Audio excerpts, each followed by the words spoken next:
Hello friends, practice and revision में आप लोगों का बहुत बहुत स्वागत है। तो इस वीडियो में हम लोग बात करेंगे सरफेस टेंशन के बारे में। तो किस किस टॉपिक को सरफेस टेंशन में हम कवर करेंगे वो देखते हैं कि एक लाइट नीडल वाटर में भी फ्लोट कर सकता है सरफेस टेंशन की वजह से, उसे देखेंगे हम। और हम ये देखेंगे कि एक लाइट इंसेक्ट जो है वो वाटर में वॉक कर सकता है, वो भी चीज़ देखेंगे। और ये देखेंगे कि एक हॉट सूप, एक गर्म सूप हमें टेस्टी क्यों लगता है, वो भी सरफेस टेंशन की वजह से लगता है, उसके बारे में भी जानेंगे। और हम ये भी देखेंगे कि एक वाटर ड्रॉप का जो शेप होता है वो स्फेरिकल क्यों होता है। और हम ये देखेंगे कि सरफेस एनर्जी ये टर्म जो है ये क्या चीज़ है, इसके बारे में जानेंगे। और हम देखेंगे surface tension on liquid bubble, और surface tension on hollow bubble, और surface tension on liquid jet. ये तीनों चीज़ों में हम सरफेस टेंशन को देखेंगे।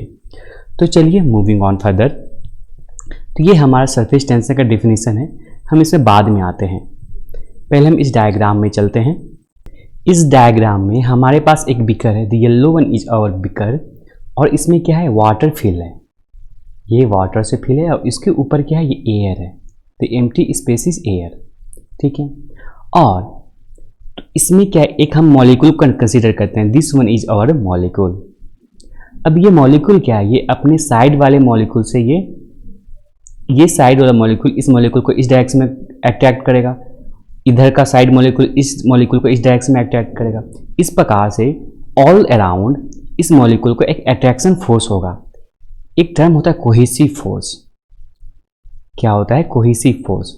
कोहेसिव उसे कहते हैं जब सेम मॉलिक्यूल के बीच में जब अट्रैक्शन फोर्स हो तो हम उसे कोहेसिव फोर्स कहते हैं, जो कि यहाँ पर हमें दिख रहा है। यहाँ पर क्या है कि सेम मॉलिक्यूल के बीच में अट्रैक्शन फोर्स है, और जब डिफरेंट मॉलिक्यूल के बीच में अट्रैक्टिव फोर्स रहेगा तो हम उसे कहेंगे एडहेसिव फोर्स। ठीक है। जब डिफरेंट मॉलिक्यूल के बीच में अट्रैक्शन है तो हम उसे कहेंगे एडहेसिव, और जब सेम मॉलिक्यूल के बीच में अट्रैक्शन है तो हम उसे कहेंगे कोहेसिव फोर्स। तो यहाँ पर क्या है, इस प्रकार से हमारा ऑल अराउंड इस मॉलिक्यूल में एक अट्रैक्शन फोर्स लग रहा है, तो जिसके कारण ऑल अराउंड लग रहा है इसमें, तो जिसके कारण यहाँ पर रिजल्टेंट फोर्स जो हो रहा है, resultant force is zero. Resultant force यहाँ पर क्या है, जीरो है। Okay, it is zero.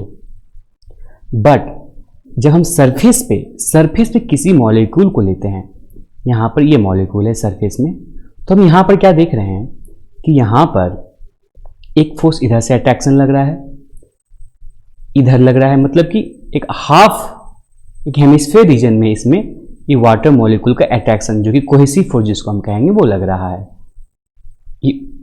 Top side में हमें ये चीज़ नहीं देखने को मिल रहा है कोहेसिव फोर्स, लेकिन टॉप साइड में क्या है, हमारा एडहेसिव फोर्स है। वो एडहेसिव फोर्स किसके बीच में है, एयर मॉलिक्यूल और इस मॉलिक्यूल के बीच में एडहेसिव फोर्स है, इस डायरेक्शन में एडहेसिव फोर्स है। लेकिन ये एडहेसिव जो फोर्स जो है ये बहुत ही नेग्लिजिबल है, ये अबाउट जीरो है, ऑलमोस्ट अबाउट जीरो है, बहुत ही नेग्लिजिबल है। ऐसा नहीं है कि एडहेसिव फोर्स किसी कंडीशन में ज़्यादा नहीं हो सकता है कॉम्पेयर टू कोहेसिव फोर्स। यहाँ पर हम वाटर और एयर का बात कर रहे हैं, इसलिए यहाँ पर क्या है कि एडहेसिव फोर्स इज नेग्लिजिबल और ये कोहेसिव फोर्स से बहुत कम है।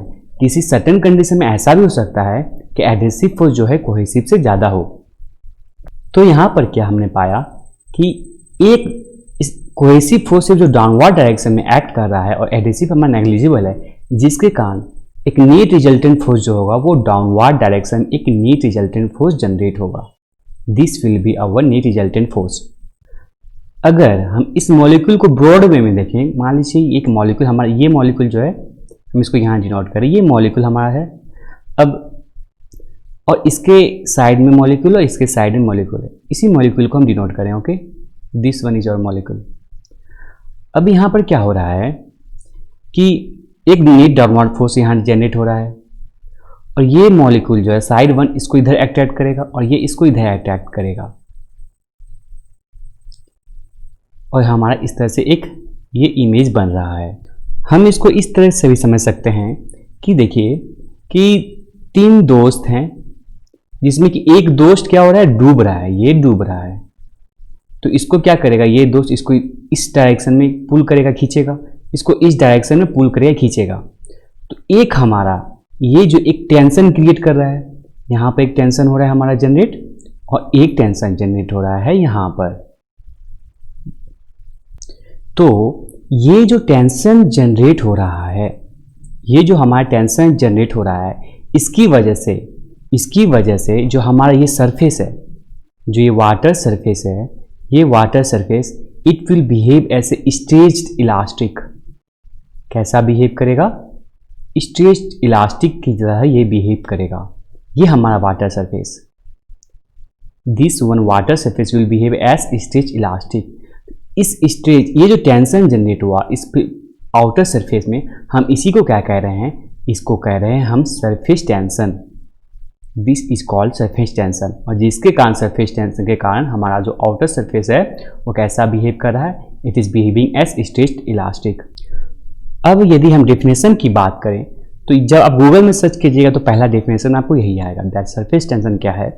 The tension of the surface film of a liquid caused by the attraction of the particles in the surface layer of the bulk of the liquid which tends to minimize the surface area।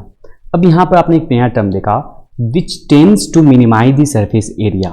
हम यहाँ से क्या जान रहे हैं कि वो क्या करता है? सरफेस एरिया मिनिमाइज करता है। इसे हम आगे में अच्छी तरह से देखेंगे। दैट यहाँ पर ये भी लाइन देख सकते हैं आप, the property of liquid surface to remain in minimum surface area. Surface tension के कारण क्या चाहता है कि लिक्विड वो मिनिमम सरफेस में एग्जिस्ट करना चाहता है। तो इसे हम बाद में अच्छी तरह से देखेंगे, ठीक है? तो हम आगे जब पढ़ेंगे तो वो हमें ये डेफिनेशन अच्छी तरह से समझ में आएगा। तो चलिए हम सरफेस टेंशन को एक एग्जाम्पल की मदद से समझते हैं। तो हमने सब बचपन में ये चीज़ तो क्या ही होगा कि एक रिंग है हमारे पास, ये हमारा क्या एक रिंग है, और रिंग में जब हम इस रिंग को सॉफ्ट सॉल्यूशन में डालते हैं तो इस रिंग में क्या होता है? एक फिल्म बन जाता है, एक सॉफ्ट सॉल्यूशन का एक फिल्म बन जाता है। और जब इसमें एयर को ब्लो करते हैं तो क्या होता है? इस प्रकार का हमारा एक बबल फॉर्म करता है। तो चलिए हम इसे आगे देखते हैं कि हमारे पास क्या है। द येलो वन, ये जो येलो वन है, the yellow one is our ring. Okay, the yellow one is our ring. और जब हम इसे सॉफ्ट सॉल्यूशन में जब इसे डालें तो क्या उसमें एक फिल्म फॉर्म हो गया। ये पूरे रिंग में एक फिल्म फॉर्म हो गया, सॉफ्ट सॉल्यूशन का एक फिल्म फॉर्म हो गया, एक परत आ गया। अब देखिए क्या हो रहा है। और जब इस फिल्म में हम क्या किए, एक थ्रेड, ये जो ब्लू वन है, दिस इज अवर थ्रेड, हम एक थ्रेड इसमें रख दिए, एक बहुत स्लोली एक थ्रेड रख दिए। तो अभी क्या है, अभी थ्रेड का ये जो हम जिस प्रकार से थ्रेड रखे थे नेचुरल शेप में, जिस प्रकार से हमने थ्रेड रखा उसी प्रकार से ये थ्रेड का शेप रहेगा। अब क्या किए हम, अभी एक फिल्म है, ये इनसाइड थ्रेड भी फिल्म है और ये आउटसाइड थ्रेड भी हमारा इस पूरे रिंग में अभी फिल्म है, और हमने एक थ्रेड यहाँ पर पुट कर दिया। अब हम क्या करेंगे, एक सुई से इस थ्रेड के अंदर यहाँ पर एक सुई लगाएंगे, पल्प करेंगे, तो क्या होगा, ये जो थ्रेड के अंदर जो फिल्म है, हमारा जो फिल्म है inside the thread, this one, ये क्या कहें, ये बर्स्ट कर जाएगा, ये फूट जाएगा, ये फिल्म जो है ये फिल्म फूट जाएगा। और हमारा क्या होगा, देखिए हमारा जो थ्रेड है ये एग्जैक्ट सर्कल बन जाएगा, ये पूरा सर्कल बन जाएगा हमारा थ्रेड। अब ये पूरा सर्कल क्यों बन जाएगा, ये गौर करने वाली बात है। देखिए अभी जो फिल्म जो है, ये जो सॉफ्ट सॉल्यूशन का फिल्म है, ये भी आउटसाइड दी थ्रेड है, यहाँ पर फिल्म है। इनसाइड दी थ्रेड हमने ये तो बस्ट कर गया, जब हमने सुई से पल्प किया तो ये जो इसके अंदर, इस थ्रेड के अंदर जो है फिल्म, ये बस्ट कर गया। अभी हमारा जो फिल्म है सॉफ्ट सॉल्यूशन का वो सिर्फ यहाँ पर है। अब ये पूरा सर्कल क्यों बन रहा है, क्योंकि हमने क्या पढ़ा कि इस फिल्म में क्या सरफेस टेंशन एक्ट कर रहा है। तो ये क्या कर रहा है, सरफेस टेंशन इस थ्रेड को अब इस डायरेक्शन में पुल कर रहा है, इस डायरेक्शन में पुल कर रहा है, ये थ्रेड को इस डायरेक्शन में पुल कर रहा है, क्योंकि सरफेस टेंशन है, ये स्ट्रेच्ड रहेगा। हमने अभी क्या देखा, it is behaving as stretched elastic. और क्या प्रॉपर्टी है कि ये जो मिनिमम सरफेस एरिया रिक्वायर करना चाहता है, क्या रिक्वायर करना चाहता है, मिनिमम सरफेस एरिया। अब इस फिल्म का मिनिमम सरफेस एरिया कब होगा, इस फिल्म का मिनिमम सरफेस एरिया तब होगा जब ये सर्कल को अपनी ओर खींचेगा।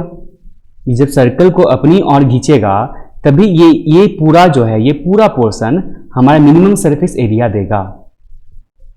तो हमने यहां से क्या जाना कि ये जो हमने देखे, ये हम जो डेफिनेशन में देखे थे the property of liquid surface to remain in minimum surface area. ये क्या है?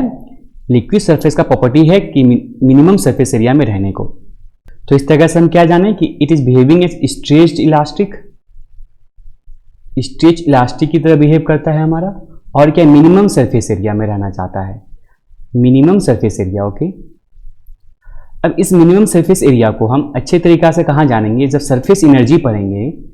अभी आगे स्लाइड में जब हम सरफेस एनर्जी को देखेंगे तब ये समझ में आया कि ये मिनिमम सरफेस एरिया भी ये क्यों रहना चाहता है। ये हमारा जो ये फिल्म है ये मिनिमम सरफेस एरिया एक्वायर क्यों करना चाहता है, इसे भी हम अच्छी तरीके से जानेंगे। तो अभी तक हम क्या जाने कि स्ट्रेच इलास्टिक है और मिनिमम सरफेस एरिया रिक्वायर करना चाहता है। ओके, अब चलिए इस सर्कल में देखते हैं कि हमारे पास क्या ये रिंग है, सर्कल नहीं है सॉरी, ये रिंग है, ठीक है। Okay, we have a ring, और हम इस रिंग को क्या किए हुए हैं, सॉफ्ट सॉल्यूशन में डाले हैं।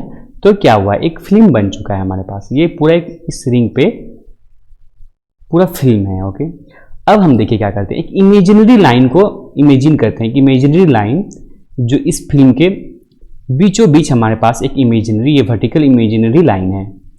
तो क्या होगा, हमने क्या कहा था कि ये स्ट्रेच्ड है, टेंशन में रहता है ये फिल्म। तो मतलब क्या होगा, इस पार्ट का जो है इस डायरेक्शन में दिस हाफ ये क्या करेगा, इस हाफ को इस डायरेक्शन में पुल करना चाहेगा, इस डायरेक्शन में, और ये हाफ जो है अदर हाफ को इस डायरेक्शन में पुल करना चाहेगा, अदर हाफ इस डायरेक्शन में इसको पुल करना चाहेगा।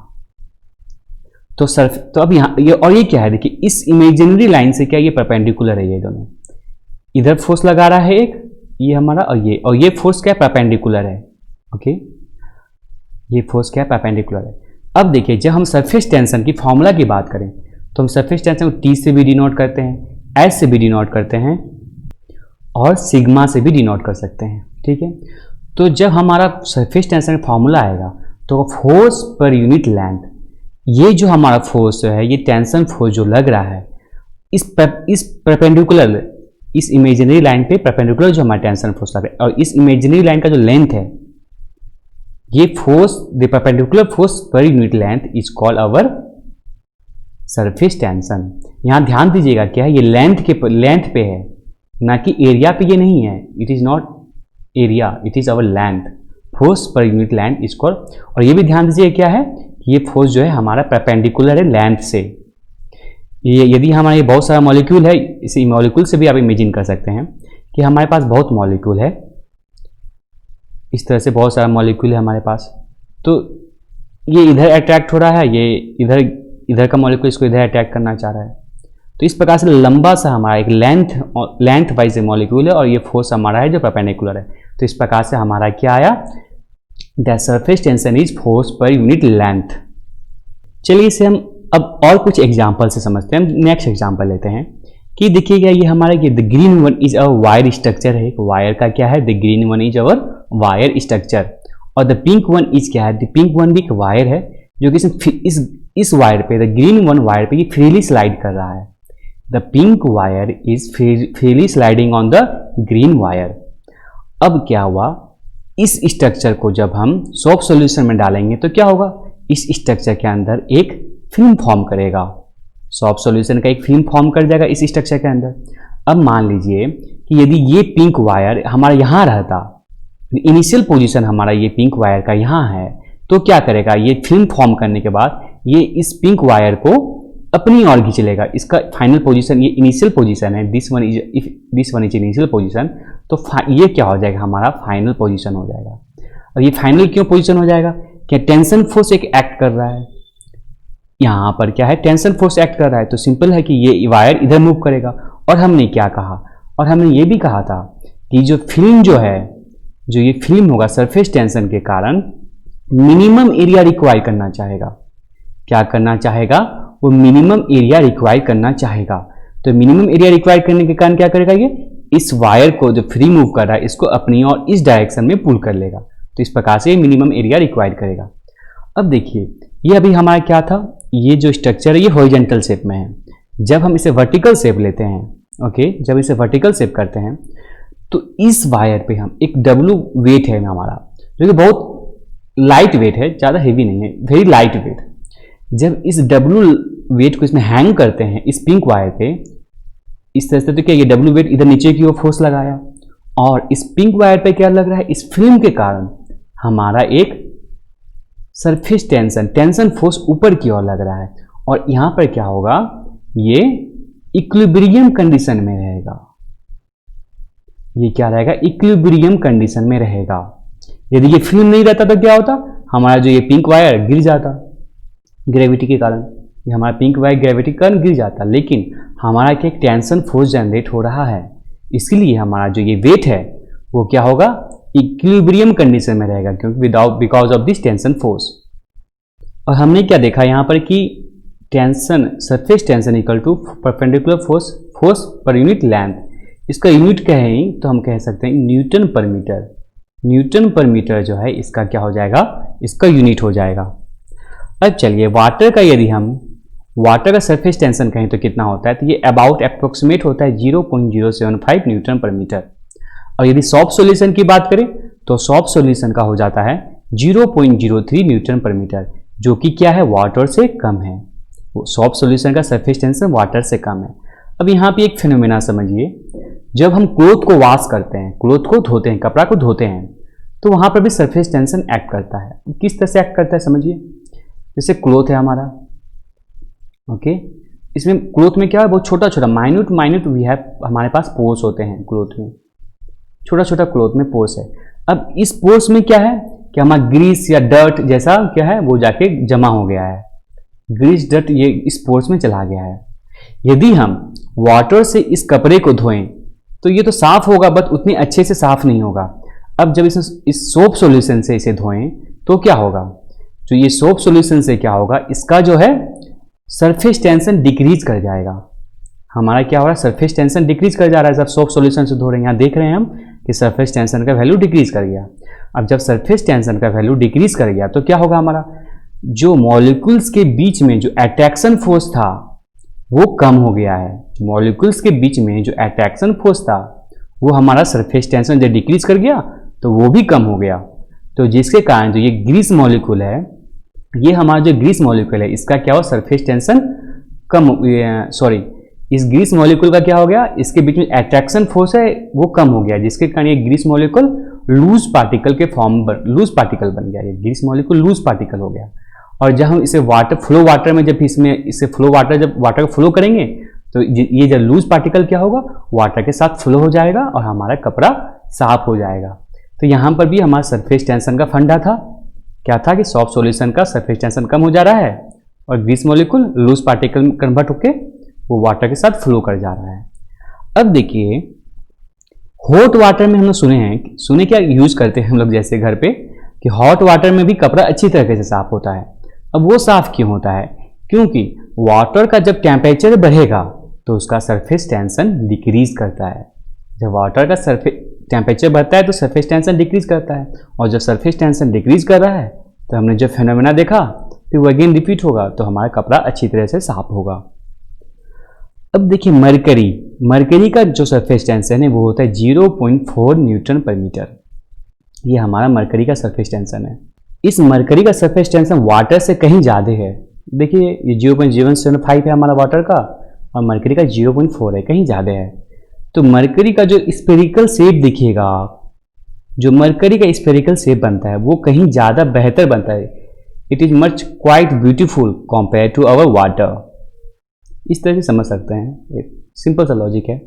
ओके, अब चलिए मूविंग ऑन फर्दर। देखिए क्या है कि लाइट नीडल या पिन को, जैसे यहाँ पिन है, ये नीडल है, जब आस्ते से स्लाइटली जब हम वाटर के सरफेस में रखेंगे, स्लाइटली फोर्स नहीं लगना चाहिए, तो क्या होगा, वो फ्लोट करने लगेगा। इस इमेज में देख सकते हैं कि ये क्या कर रहा है, ये फ्लोट कर रहा है। तब ये क्यों फ्लोट करता है हम इसे देख समझते हैं। कि हमने क्या देखा था कि हमारा ये बीकर है, इसमें इस बीकर में क्या हमारे पास वाटर है। ओके, तो ये वाटर में क्या हो रहा था, इस वाटर में ये इलास्टिक स्टेज की तरह, surface of water elastic stage की तरह बिहेव कर रहा है।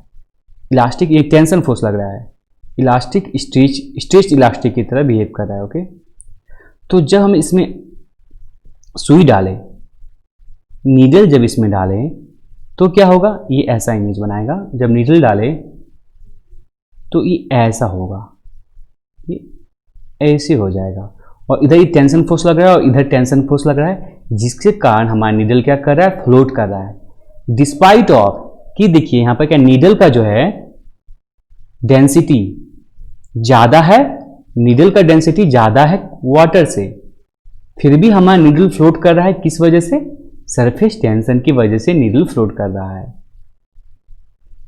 सरफेस टेंशन की वजह से हमारा नीडल फ्लोट कर रहा है डिस्पाइट ऑफ कि नीडल का डेंसिटी ज़्यादा है वाटर से। उसी प्रकार हम इस इमेज में देख सकते हैं क्या कि क्या है, ये इंसेक्ट जो है कैन वॉक, ये इंसेक्ट क्या कर रहा है, can walk on the surface of the water.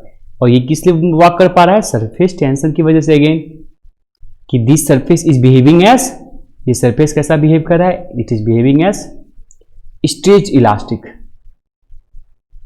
Stretch elastic की तरह बिहेव कर रहा है, जिसकी कारण से this insect can walk over the water. हम और एक चीज समझते हैं, देखिए क्या है कि जो सरफेस टेंशन है ये कैसा प्रॉपर्टी है, surface tension is a binary property. ये क्या है, बाइनरी प्रॉपर्टी है। अब इनसे बाइनरी प्रॉपर्टी क्यों कह रहे हैं, क्योंकि ये दो चीज पे सरफेस टेंशन, जो इस लिक्विड में सरफेस टेंशन दो चीज पे हमेशा डिपेंड कर रहा है। कि यहां पर देखिए एयर से कांटेक्ट है, तो एयर और वाटर, ये दो मटेरियल के कारण हमारा इस सरफेस पे क्या है, सरफेस टेंशन, एक तरह से सरफेस टेंशन ये बता रहा है ये दोनों की वजह से। यदि यहाँ पर कुछ दूसरा रहता, कुछ आर्गन गैस रहता या कुछ भी कोई गैस रहता और कि कुछ या मरकरी रहता, तो ये दोनों के बीच में जो है सरफेस टेंशन वो कुछ डिफरेंट होता। तो we can say that surface tension is a binary property, क्योंकि हमेशा दो मटेरियल को हमें ध्यान देना पड़ रहा है। चलिए हम अब एक नई टर्म की ओर चलते हैं। वो टर्म क्या है, that term is our surface energy. ये आसान टर्म है, कॉम्प्लिकेटेड टर्म नहीं है कुछ ज़्यादा। देखिए यहाँ पर क्या है, जो हम ये फिगर तो ऑलरेडी देख चुके हैं कि इस मॉलिक्यूल बीकर है जिसमें हमारा क्या वाटर है, वाटर से ये बीकर फिल है। अब ये एक वाटर मॉलिक्यूल है, this one is our water molecule, जिसमें कि ऑल अराउंड हमारे 360 डिग्री में 2D डायग्राम में मत समझिएगा, इसे 3D डायग्राम में समझिएगा कि 360 डिग्री में हमारा ऑल अराउंड फोर्स लग रहा है। तो जिसके कारण नेट रिजल्टेंट फोर्स जो यहाँ पर क्या था, दैट इज 0। और यहाँ पर क्या हो रहा है, यहाँ पर जो ऊपर में जो एडेसिव लग रहा था वो ऑलमोस्ट अबाउट 0 था। एयर के कारण जो एडेसिव लग रहा था वो ऑलमोस्ट 0 था, लेकिन नीचे में हमारे इस डायरेक्शन और नीचे डायरेक्शन में क्या था, हमारा एक कोहेसिव फोर्स लग रहा है, जिसके कारण क्या हो रहा है, यहाँ पर एक नेट रिजल्टेंट फोर्स जनरेट हो रहा था डाउनवर्ड डायरेक्शन में। ओके, ये हम देख चुके हैं। अब देखिए, अब और एक चीज समझते हैं अब हम कि हम ये भी देखे थे 3 मॉलिक्यूल है, यदि हमारे पास 3 मॉलिक्यूल है तो क्या देख रहे थे हम कि ये डाउनवर्ड डायरेक्शन में इधर फोर्स लग रहा था, तो ये इसको पुल कर रहा था, ये मॉलिक्यूल इसको, और ये मॉलिक्यूल इसको इधर इस डायरेक्शन में पुल कर रहा था।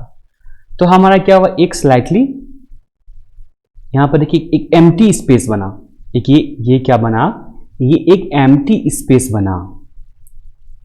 इसे अच्छे से समझते हैं, एक मिनट। हमारा क्या हुआ था, एम्प्टी स्पेस बना था, मतलब कि इस प्रकार से था, यहाँ एक एम्प्टी स्पेस का मतलब कि यहाँ पर एक एम्प्टी स्पेस बन रहा है। ओके, अब इस एम्प्टी स्पेस को फिल करने के लिए क्या होगा कि नीचे से मॉलिक्यूल ये ऊपर की ओर जाएगा। इस एम्प्टी स्पेस को फिल करने के लिए नीचे से मॉलिक्यूल ऊपर की ओर जाएगा, और ये जो होता है ये बहुत ही मैक्रो लेवल में होता है, जो कि हमें नजर नहीं आता है। ये बहुत ही मैक्रो लेवल में होता है। एम्प्टी स्पेस को फिल करने के लिए नीचे से मॉलिक्यूल ऊपर की ओर जाता है। अब जब नीचे से मॉलिक्यूल ऊपर की ओर गया तो क्या हुआ, कुछ वर्क किया, it is doing some work. हम इसको इस तरह से समझ सकते हैं कि मान लीजिए हमारा अर्थ सरफेस है, ठीक है, हमारे पास अर्थ सरफेस है और हमारे पास एक बॉल है, एक आदमी खड़ा है यहाँ पर, और ये इसके पास क्या है, एक बॉल है। अब जब ये बॉल को ऊपर थ्रो किया, ठीक है, जब बॉल को ऊपर थ्रो किया तो क्या हुआ, कुछ ये जब बॉल ऊपर से नीचे से ऊपर आया, जब ये बॉल इतना डिस्टेंस ट्रेवल किया तो कुछ वर्क किया, it is doing some work. और क्या है, यहाँ पर जो हमारा पोटेंशियल एनर्जी हाई हो गया, इन दिस पोजीशन क्या हुआ, पोटेंशियल एनर्जी जो है हाई हो गया। तो उसी प्रकार से जब ये मॉलिक्यूल इस एम्प्टी स्पेस को फिल करने के लिए ऊपर आया तो क्या हुआ, इस मॉलिक्यूल का पोटेंशियल एनर्जी हाई हो गया। अब जो हमारे पास जो सरफेस में जो मॉलिक्यूल है, इस सरफेस में जो हमारे पास जो मॉलिक्यूल है, फाइनली जो मॉलिक्यूल है उसका क्या है, उसका पोटेंशियल एनर्जी बहुत हाई है। तो इस पोटेंशियल एनर्जी को, सरफेस के मॉलिक्यूल के पोटेंशियल एनर्जी को क्या कहते हैं हम, सरफेस एनर्जी कहते हैं। This potential energy of the surface of the, इस मॉलिक्यूल का, सरफेस का मॉलिक्यूल का जो पोटेंशियल एनर्जी है हम उसे कह रहे हैं सरफेस एनर्जी। तो चलिए हमें क्या समझ में आया यहां से कि जो है, जो हमारा जो सरफेस में जो मॉलिक्यूल है, जितना भी मॉलिक्यूल जो सरफेस में है, और जो बल्क मॉलिक्यूल किसे कहेंगे, जो हमारा जो इनसाइड द वाटर है ये मॉलिक्यूल, इस मॉलिक्यूल का जो एनर्जी है वो ज़्यादा है हमारे इस वाले मॉलिक्यूल से। और वो ज़्यादा क्यों हुआ, क्योंकि ये जो मॉलिक्यूल क्या था, ये नीचे से ट्रेवल करके ऊपर आया है, इसमें वर्क करके कुछ आया है, और इसमें क्या पोटेंशियल एनर्जी ज़्यादा है। तो पोटेंशियल एनर्जी को क्या कह रहे हैं हम, सरफेस एनर्जी कह रहे हैं। तो इस एनर्जी का क्या है, सरफेस एनर्जी ज़्यादा है इस मॉलिक्यूल का। ओके, अब देखिए हमारा क्या है, इस मॉलिक्यूल का सरफेस एनर्जी ज़्यादा है। अब हम ये जानिए कि कोई भी चीज़ स्टेबल, हम स्टेबल कब कहेंगे, किसी भी चीज़ को स्टेबल कब कहेंगे, जब वो लीस्ट एनर्जी एक्वायर करना चाहता है। क्या करना चाहता है, लीस्ट एनर्जी। इसका मतलब क्या हुआ, लीस्ट एनर्जी एक्वायर करना चाहता है, मतलब देखिए यदि आपको सोने का ऑप्शन दिया जाए, और आपको दौड़ने का ऑप्शन दिया जाए, तो आप क्या चूज कीजिएगा, सोने का ऑप्शन चूज कीजिएगा, क्योंकि यहाँ दौड़ने में तो ज़्यादा एनर्जी खर्चा हो रहा है। यहाँ पर क्या लीस्ट एनर्जी आपको जहाँ खर्चा हो रहा है आप उसको चूज कीजिएगा। तो उसी प्रकार से कोई भी चीज़ स्टेबल तभी होता है जब वो लीस्ट एनर्जी को एक्वायर करना चाहता है। तो हमारा देखिए, हमने क्या देखा कि सरफेस में जो मॉलिक्यूल है, the molecules in the surface, उसके पास एनर्जी ज़्यादा है, तो वो क्या करना चाहेगा, वो एनर्जी को कम करने के लिए ये जो एरिया है, जो हमारे पास ये जो एरिया है, उस एरिया को कम करना चाहेगा। तो ये सरफेस जो का वो एरिया को कम करना चाहेगा, तो हमारा क्या होगा, तो एनर्जी भी कम हो जाएगा। तो इसलिए जो हमारा वाटर ड्रॉपलेट होता है वो क्या करना चाहता है, स्फेरिकल शेप को गेन करना चाहता है। वो क्या करता है, स्फेरिकल शेप में रहता है। तो स्फेरिकल शेप में क्या होता है कि उसका जो एरिया जो होता है, एरिया वो मिनिमम होता है। स्फेरिकल शेप का एरिया जो मिनिमम होता है कंपेयर टू किसी भी शेप का ले लीजिए, रेक्टेंगुलर, कोई भी शेप ले लीजिए आप, रेक्टेंगुलर, क्यूबिक, सिलेंड्रिकल, कोई भी शेप ले लीजिए, स्फेरिकल शेप का जो होता है वो एरिया मिनिमम होता है। और एरिया मिनिमम होता है, क्या होता है, स्फेरिकल शेप का। इसलिए तो अपने आप को स्टेबल बनाने के लिए, लीस्ट एनर्जी को एक्वायर करने के लिए हमारा क्या होता है, वाटर वो स्फेरिकल शेप को फॉर्म करता है। चलिए मैं दोबारा से रिपीट करता हूं कि देखिए क्या था, ये मॉलिक्यूल था, ये मॉलिक्यूल ऊपर गया तो हमारे इसके पास पोटेंशियल एनर्जी कुछ आ गया, वर्क करके ये ऊपर गया तो कुछ पोटेंशियल एनर्जी आ गया। तो इसका मतलब हमने क्या पाया कि सरफेस एनर्जी में जितना मॉलिक्यूल है उसके पास एनर्जी ज़्यादा है compare to the inside one, इसके पास एनर्जी ज़्यादा है। और हमने क्या जाना कि कोई भी चीज़ स्टेबल रहने के लिए लीस्ट एनर्जी एक्वायर करना चाहता है। और हमने क्या जाना कि surface, the molecules in the surface, उसके पास एनर्जी ज़्यादा है, तो वो क्या करना चाहेगा, वो कम एरिया को एक्वायर करना चाहेगा ताकि उसके पास एनर्जी जो है वो लीस्ट हो, मिनिमम हो। उसका सरफेस कम रहेगा तो एनर्जी भी कम रहेगा, तो इसलिए वो एरिया कम एक्वायर करना चाहेगा। और हमने क्या जाना कि स्फीयर का जो एरिया होता है वो मिनिमम होता है। इसीलिए एक वाटर ड्रॉपलेट, एक लिक्विड का जो ड्रॉप होता है वो क्या करना चाहता है, एक स्फीयर शेप बनना चाहता है। हमने अभी तक बच्चे क्लास में, जूनियर क्लासेस में क्या देखा था कि वाटर जो है स्फीयरिकल शेप का क्या होता है, because of surface tension. Surface tension ये क्यों वजह से होता है ये आज हमने जान गया। इस सरफेस टेंशन की वजह से वाटर ड्रॉपलेट स्फेरिकल शेप का क्यों होता है। तो हमने क्या देखा कि surface molecules have more energy than bulk molecules. Surface molecule का जो एनर्जी ज़्यादा है, स्टेबल कब होगा, जब वो लीस्ट एनर्जी को एक्वायर करना चाहेगा। और liquid surface try to minimize its surface area, ये भी हम देख चुके हैं कि लिक्विड सरफेस क्या करना चाहता है, अपने एरिया को मिनिमाइज करना चाहता है। वेरियस एग्जाम्पल के थ्रू हम जो देख चुके हैं। ये देखिए हमारा क्या वाटर ड्रॉपलेट है जो कि स्फेरिकल शेप का रहता है। और एक चीज कि वाटर ड्रॉपलेट रेन का देखिएगा वो क्यों होता है, वो ऐसा होता है, इस शेप का होता है। क्योंकि क्यों इस शेप का हो रहा है ये, क्योंकि यहाँ पर ड्रैगिंग फोर्स लग रहा है। एक क्या ड्रैगिंग फोर्स के कारण ये ऐसा हो जाता है। ओके, ऐसा हो जाता है। लेकिन हमेशा क्या होता है, इसका जो वाटर जो एक्चुअल में जो होना चाहिए वो स्पेरिकल होना चाहिए। ऐसा जो ये हमारा ये वी जो फॉर्म किया वो क्यों, ड्रैगिंग के कारण ये फॉर्म, वी जो स्ट्रक्चर ऊपर में फॉर्म किया ये ड्रैगिंग के कारण फॉर्म कर रहा है, नहीं तो ये हमेशा स्पेरिकल ही फॉर्म करना चाहिए। चलिए अब हम बात करेंगे surface tension in liquid droplet. Okay, तो ये द ब्लू वन, ये the blue one is our liquid drop है, हमारा ब्लू वन क्या है, लिक्विड ड्रॉप है। अब लिक्विड ड्रॉप के इनसाइड में क्या होगा, द येलो वन क्या है, ये इनसाइड प्रेशर है, क्या लिक्विड प्रेशर है, जो कि क्या करना चाह रहा है, इस लिक्विड को बड़ा करना चाह रहा है। मतलब कि ये क्या, यदि हमारा ये शेप का है तो इनसाइड प्रेशर क्या करना चाहेगा, इस लिक्विड को बड़ा करना चाहेगा। ये इनसाइड है, अंदर में एक्ट कर रहा है, लिक्विड प्रेशर कहेंगे इसे, या इसे कह सकते हैं इनसाइड प्रेशर। ओके, और हमारा एटमॉस्फेयर का जो pressure, the pink one is atmosphere pressure, जो इस लिक्विड के अराउंड एक्ट कर रहा है। तो क्या हम ये कह सकते हैं अब इस फिगर के माध्यम से कि that inside pressure, liquid pressure is equal to outside pressure? क्या ये हो सकता है? ना, ये नहीं हो सकता है। अब ये क्यों नहीं हो सकता है? क्योंकि यहाँ सरफेस टेंशन भी एक्ट कर रहा होगा, यहाँ पर सरफेस टेंशन। अब क्या है, सरफेस टेंशन क्या करना चाहेगा, इसका एरिया मिनिमाइज करना चाहेगा। इस लिक्विड, द पिंक वन जो हमारा लिक्विड ड्रॉपलेट है, इसका एरिया मिनिमाइज करना चाहेगा, मतलब कि इसे छोटा करना चाहेगा। तो मतलब ये इसे इस डायरेक्शन में पुल करेगा, इस डायरेक्शन में पुल करेगा। ओके, तो यहाँ पर हमारा क्या हो रहा है, यहाँ एक और एक फोर्स लग रहा है, वो है हमारा क्या, सरफेस टेंशन की वजह से एक फोर्स लग रहा है। और एक चीज यहां ध्यान दीजिए कि यहां पर क्या है कि P इंटरनल प्रेशर जो है it is greater than PO। क्यों internal pressure greater than PO? क्योंकि डायरेक्शन देखिए, PO का डायरेक्शन, PI इंटरनल प्रेशर का डायरेक्शन ये आउटवर्ड डायरेक्शन में है, और इंटरनल प्रेशर का आउटवर्ड डायरेक्शन में, और आउटवर्ड प्रेशर का जो है वो इस डायरेक्शन में इनसाइड में, और सरफेस टेंशन का भी इनसाइड में है। मतलब ये अकेले जो है, ये अकेले दोनों आउटसाइड प्रेशर और सरफेस टेंशन दोनों को झेल रहा है। इसका मतलब क्या हुआ कि जो इंटरनल प्रेशर है उसका जो है मैग्नीट्यूड ज्यादा है। ये तीनों फोर्सेस में जो हमारा रिलेशन आएगा वो आएगा internal pressure minus external pressure equal to 2 sigma by R. इसे हम देखेंगे ये कैसे आएगा, मतलब इसको हम डेल्टा पी भी लिख सकते हैं। इसे हम देखेंगे, ये भी नेक्स्ट स्लाइड में देखते हैं ये कैसे आएगा, हाउ इट इज पॉसिबल। तो देखिए हमने क्या किया, ये ड्रॉप का जो है, ये जो हमारे पास ड्रॉपलेट था इसका हमने आधा कर लिया। हम क्या किए, इसे आधा इमेजिन कीजिए, ये लेफ्ट साइड हमारे पास है। ओके, अब इसका हम डायग्राम बनाते हैं। हमारे पास क्या, लेफ्ट साइड ये है। अब इस लेफ्ट साइड में क्या हो रहा है, हमारा एक्सटर्नल फोर्स एटमॉस्फेयर की वजह से ये अराउंड इस बॉडी पे, इस वाटर हाफ ड्रॉपलेट पे एक्ट कर रहा है। और जो हमारा जो इधर जो ड्रॉपलेट होता, ये पार्ट का ड्रॉपलेट की वजह से क्या हो रहा है,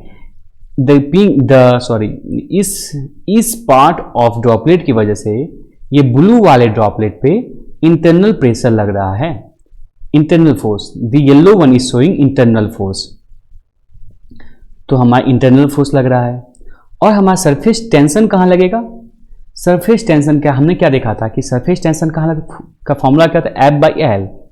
सरफेस टेंशन जो हमेशा एक्ट करता है वो लेंथ में एक्ट करता है, एरिया में वो एक्ट नहीं करता, it is always acting on length. तो ये जो है ये एक्ट, तो और एक चीज ध्यान दीजिए कि लेंथ में एक्ट करेगा, और इस वाटर का जो ड्रॉपलेट है, तो ये वाटर का ड्रॉपलेट सरफेस टेंशन की वजह से क्या करेगा, इस वाटर ड्रॉपलेट को अपनी ओर खींचेगा, इस डायरेक्शन में अट्रैक्ट करेगा। तो हमारा सरफेस टेंशन कैसे लगेगा, वो लेंथ वाइज, मतलब ये जो हमारा पेरीमीटर हो रहा है, ये पेरीमीटर पे, मतलब इस डायरेक्शन, इस पेरीमीटर पे यहाँ लगेगा, ये हमारा सरफेस टेंशन होगा,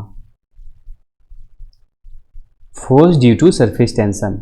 यहाँ पे ये भी पेरीमीटर पे, ये वाले में भी, ये सारा क्या हुआ, ये डिनोट कर रहा है force due to surface tension. अब यदि हम इक्विलिब्रियम इक्वेशन लिखें तो क्या होगा, ये हमारा आउटसाइड जो फोर्स लग रहा था FO और plus FS equal to FI, ये इक्वेशन लिखेंगे हम लोग सकते हैं। अब देखिए, अब और एक ध्यान गौर करने वाली बात है, ये FO जो क्या है, ये अराउंड लग रहा है इस हाफ वाटर ड्रॉपलेट पे। तो यदि हम इस पिंक वन, क्या है, FO है मेरा आउटसाइड फोर्स, तो इसका एक वर्टिकल कंपोनेंट होगा और एक हॉरिजॉन्टल कंपोनेंट होगा। उसी प्रकार से नीचे भी वर्टिकल कंपोनेंट होगा और हॉरिजॉन्टल कंपोनेंट होगा ना, वर्टिकल कंपोनेंट और हॉरिजॉन्टल कंपोनेंट। अब ये वर्टिकल कंपोनेंट और ये वर्टिकल कंपोनेंट एक दूसरे को कैंसिल कर देगा, मतलब कि हमारे पास क्या बचा रहेगा, only and only horizontal component बचा रहेगा, only and only horizontal component. तो ये किस एरिया पे एक्ट कर रहा होगा, अब ये ध्यान दीजिएगा, क्या हमारा क्या एक्ट कर रहा है, ये जो आउटसाइड फोर्स हुआ वो हॉरिजॉन्टल कंपोनेंट में एक्ट कर रहा है। अब इसका एरिया क्या होगा, इस तरीके से एक्ट कर रहा है, ये पूरा हमारा क्या है, हॉरिजॉन्टल कंपोनेंट हो गया। तो इसको प्रोजेक्ट करेंगे तो ये जो स्फीयर का जो इसको मान लीजिए इस हॉरिजॉन्टल प्लेन में प्रोजेक्ट करते हैं, ठीक है, तो हमारा कैसा बनेगा, यहां एक सर्कल फॉर्म करेगा। तो ये जो हमारा आउटसाइड फोर्स था वो क्या है, एक सर्कल वाले एरिया पे लग रहा है। जब इसको प्रोजेक्ट कीजिएगा, ये पूरे ड्रॉपलेट को जब हम प्रोजेक्ट करेंगे तो क्या फॉर्म लग रहा है, ये हमारा एक सर्कल पे लग रहा है। तो ये हमारा क्या हो गया। तो अब देखिए, जब हम इसको प्रेशर के टर्म में लिखते हैं तो हम इसको इस प्रकार लिख सकते हैं, PO जो हमारा प्रेशर ऑफ आउटसाइड हो गया, और ये सर्कल का एरिया मतलब पाई R स्क्वायर प्लस FS क्या है, सिग्मा जो हमारा सरफेस टेंशन गुना, अब ये कहाँ लग रहा है, लेंथ वाइज लग रहा है, लेंथ वाइज मतलब ये सरकमफ्रेंस पे लग रहा है। तो हम लिख सकते हैं 2 पाई R, और क्या हो जाए, FI इंटरनल फोर्स क्या लग रहा है, पाई R स्क्वायर पे लग रहा है। ये हमारा क्या है, ये इंटरनल फोर्स है, तो इंटरनल फोर्स पाई R स्क्वायर पे लग रहा है। तो इसे लिख सकते हैं PI गुना पाई R स्क्वायर। अब जब इसको सॉल्व करेंगे तो क्या होगा, हमारा पाई पाई कैंसल तीनों जगह से, एक R तीनों जगह से कैंसल। तो अब कैसे लिख सकते हैं इसे हम, that sigma into 2 equal to R common PI minus PO। तो हमारा ये क्या आया, ये आ गया, तो PI माइनस PO को लिख सकते हैं del P equal to 2 sigma by R। ये हमारा रिलेशन आ गया एक वाटर ड्रॉपलेट के लिए। It is the relation for water droplet that del P equal to 2 sigma by R। Sigma क्या, ये हमारा सरफेस टेंशन है, del P equal to 2 sigma by R। अब चलिए हम बात करते हैं हॉलो बबल पे। हॉलो बबल पे हमारा सरफेस टेंशन क्या होगा। तो देखिए, हमारा हॉलो बबल मतलब क्या हुआ, जो सॉफ्ट सॉल्यूशन का जो एक बबल फॉर्म होता है वो एक कैसा होता है, वो एक हॉलो बबल होता है। ओके, वो क्या होता है, हॉलो बबल होता है। यदि हम उसे गौर से देखें तो हमारा जो मॉलिक्यूल्स ऑफ सॉप है वो कैसे एक्ट करता है, वो ऐसे डबल लेयर एक्ट करता है, मतलब कि इसका 2 लेयर होगा, दिस वन लेयर एंड एक आउटर लेयर, एक और इनर लेयर। सॉफ्ट मॉलिक्यूल इसका कुछ तो विथ होगा जो कि बहुत छोटा है, बट उसे यदि माइक्रो लेवल में देखा जाए तो वो क्या हो रहा है, वो 2 लेयर को फॉर्म कर रहा है। और इसके अंदर के एक PI इंटरनल प्रेशर हो गया और बाहर में क्या हो गया, एक्सटर्नल प्रेशर। और जब इसी चीज को हम जूम इन करते हैं, जब इसी चीज को एक्चुअल में ऐसा नहीं होता है, जब इसी चीज को जूम इन करेंगे तो हमारा ऐसा आएगा, 2 लेयर मान लेते हैं ऐसा है। ओके, और हमने अभी जस्ट पहले क्या देखा, that del P equal to 2 sigma by R। मतलब यहां से क्या था कि इंटरनल में जो प्रेशर था minus external pressure equal to 2 sigma by R। और तो हमारा क्या था, internal pressure equal to external pressure but plus 2 sigma by R। Okay, ये चीज था, ये हमने पाया था। तो उसी बेसिस पे यदि हम इसको देखें, हॉलो बबल पे देखें, तो क्या होगा, ये जो इंटरनल जो प्रेशर होगा, ये जो PI होगा, दिस वन PI क्या हो जाएगा, ये PI जो हो जाएगी, हमारा जो PO होगा, एक्सटर्नल जो प्रेशर होगा यहाँ पे PO जो हमारा होगा, और प्लस जो हमारा सरफेस टेंशन होगा प्लस 2 सिग्मा बाई R होगा। यदि हम इसको, ये आउटर बबल को कैसा एक्ट करें, इस तरह का आउटर बबल मान लें, ऐसा मान लें, एक सिंगल लेयर वाला, तो यहाँ पर जो हमारा इंटरनल प्रेशर होगा ये होगा। ओके, ये समझ में आ गया। अब फिर हम क्या करते हैं, हम इस बबल को जो इनसाइड जो वन लेयर है, अब इसको अब एक लेयर मान लेते हैं। अब इसमें निकालते हैं इंटरनल प्रेशर। तो यहाँ पर इंटरनल प्रेशर क्या होगा, ये हो जाएगा P I equal to P O plus 2 sigma by R plus 2 sigma by R. तो हमारा क्या आ गया, P I equal to P O plus 4 sigma by R. तो हम यहां से क्या देखें, हमें क्या मिला, that del P equal to 4 sigma by R. हमें वाटर बबल में क्या मिल रहा था, ओनली 2 सिग्मा बाय आर मिल रहा था, लेकिन यहां पर हमें होलो बबल में क्या मिलता है, 4 सिग्मा बाय आर मिलता है। और ये सिग्मा क्या, हमारा सिग्मा सरफेस टेंशन है, ये भूल नहीं जाइएगा, ये क्या हमारा सरफेस टेंशन है। ओके, और एक चीज़ ध्यान दीजिए, यदि हमारा ये बीकर है और इसमें क्या है, वाटर है, तो इस वाटर के इनसाइड जो है हमारा यदि एक बबल है, तो ये ऐसे होलो बबल एक्ट नहीं करेगा, ये इनसाइड वाला बबल जो है ये एक्ट करेगा वाटर ड्रॉपलेट की वजह से कि जैसा। तो वहाँ पर ये एक फॉर्मूला होगा, del P equal to 2 sigma by R. Okay, और यहाँ पर क्या है, यहाँ पर 4 सिग्मा बाई आर है, तो ये दोनों में डिफरेंस है, ये ध्यान दीजिएगा। अब हम लोग क्या देखेंगे, surface tension on liquid jet. ये भी उसी प्रकार से होगा जिस प्रकार से हमने देखा था एक बबल में। तो चलिए देखते हैं, ये हमारा लिक्विड जेट है जिसका लेंथ क्या है, एल है, और डायमीटर क्या है, ये डायमीटर जो है उसका डी डायमीटर है। तो हमारे पास उसी प्रकार से जैसे हमने बबल में किया था, हमने क्या किया, एक हाफ लिक्विड जेट ले लिया।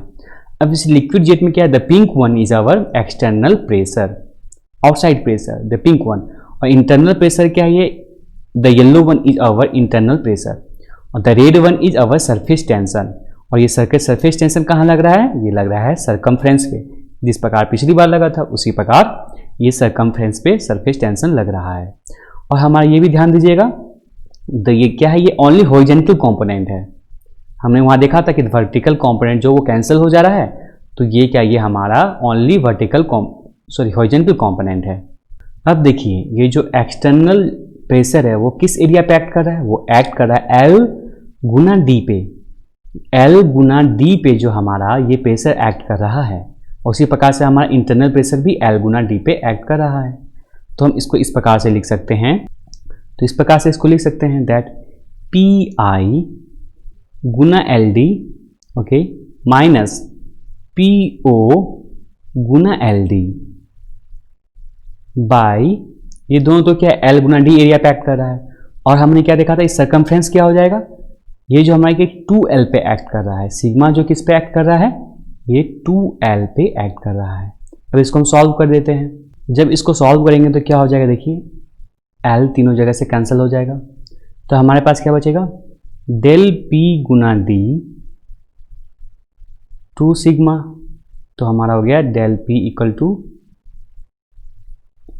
2 सिग्मा बाई डी। तो ये सिग्मा क्या, सरफेस टेंशन है। ओके, तो हमारा चेंज इन जो प्रेशर है वो हो गया 2 सिग्मा, 2 गुना surface tension by D. It is the relation between surface tension, यहाँ से क्या हुआ, हमारा सरफेस टेंशन हमारा निकल गया इन द लिक्विड जेट। इस प्रकार से हमने सरफेस टेंशन का किस किस पे देख लिया, सरफेस टेंशन हमने देख लिया बबल पे, वाटर बबल पे, होलो बबल पे भी हमने देख लिया, और लिक्विड बबल पे भी देख लिया हमने, लिक्विड बबल पे। इस पे क्या आया था, हमारा बबल पे कितना आया था, इस पे आया 2 सिग्मा बाय आर, बबल पे हो गया। होलो बबल पे इसका दुगुना था 4 सिग्मा बाय आर, और अभी हमने देखा लिक्विड जेट पे क्या है, 2 सिग्मा बाय डी। ओके, ये हमारा है तीनों पे सरफेस टेंशन। ये क्या, सॉरी, ये डेल पी इक्वल टू है, ये तीनों क्या है, डेल पी, इंटरनल प्रेशर और एक्सटर्नल प्रेशर का डिफरेंस है ये डेल पी। और हमेशा क्या है, that is internal pressure is greater than external pressure. तो हमने सारा एग्जांपल देख लिया। हमने ये चीज़ नहीं देखा कि हॉट सूप, सूप यदि हॉट हो, यदि वो हॉट हो तो हमें टेस्टी क्यों लगता है, वाई इट इज टेस्टी। तो ये हम तो जानते हैं कि सरफेस टेंशन की वजह से टेस्टी लगता है, लेकिन सरफेस टेंशन की वजह से टेस्टी क्यों लगता है। देखिए, हॉट है, हमने क्या देखा था कि वाटर का, जस्ट हमने पहले देखा, पिछले स्लाइड में देखा कि वाटर का यदि टेम्परेचर इंक्रीज करता है तो उसका सरफेस टेंशन डिक्रीज कर जाता है। टेम्परेचर इंक्रीज कर रहा है तो सरफेस टेंशन डिक्रीज कर जा रहा है। ओके, तो जब हम सूप पी रहे हैं, सूप खा रहे हैं, जो ही बोलिए, तो क्या हो रहा है कि सूप वाटर क्या करेगा, एक स्पेरिकल शेप बनेगा, वो एरिया मिनिमम रिक्वायर करना चाहेगा। जब ये हॉट है, ये क्या है, ये गर्म है, तो क्या होगा, इसका सरफेस टेंशन डिक्रीज कर जाएगा, तो इसका क्या, इसका एरिया भी इंक्रीज कर जाएगा, इसका एरिया जो है वो इंक्रीज कर जाएगा। अब जब एरिया जब इंक्रीज कर गया तो अब जब हम सूप पी रहे हैं तो क्या होगा, वो हमारे टंग पे वो ज़्यादा एरिया कवर करेगा, और जब वो ज़्यादा एरिया कवर करेगा तो जिसकी वजह से वो सूप जो है वो टेस्टी लगेगा। ये रीज़न था हमारा सूप का टेस्टी लगने का। तो हमने ये सारा टॉपिक कवर कर लिया, ये सारा चीज़ हमने कवर कर लिया। तो ये था हमारा वीडियो का अंत। यदि ये वीडियो अच्छा लगा हो तो इसे लाइक करें, इसे शेयर करें और हमारे चैनल को सब्सक्राइब करें। यह वीडियो देखने के लिए धन्यवाद।